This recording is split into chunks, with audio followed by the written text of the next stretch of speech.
It was a cold October night in rural Montana. Jake, a college student, was driving down an empty highway, the only sound being the rhythmic hum of his car engine. He had taken a wrong turn earlier, and now his GPS was out of signal. But Jake wasn't as alone as he thought. As Jake adjusted his rearview mirror, he saw her, a young woman standing at the edge of the road, her figure illuminated by his headlights.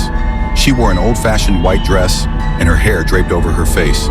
She raised her hand to signal for a ride. Jake had heard the warnings about picking up strangers, but something about her seemed desperate. Against his better judgment, Jake pulled over. The woman got in silently, barely speaking except to whisper, "Thank you."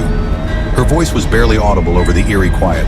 Jake tried to start a conversation, but she only stared out the window, her pale fingers clutched tightly in her lap.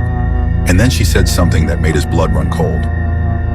She turned to Jake abruptly, her hollow eyes meeting his. "This road," she said, "is where I died." Jake froze, his hands gripping the wheel. The temperature in the car plummeted.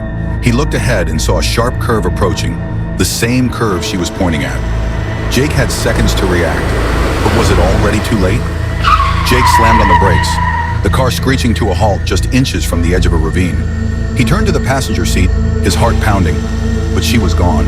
Only the faint scent of lilies lingered in the air. When he stepped out to inspect the road, he found something that confirmed his worst fear. Jake found a weathered newspaper on the ground near the ravine.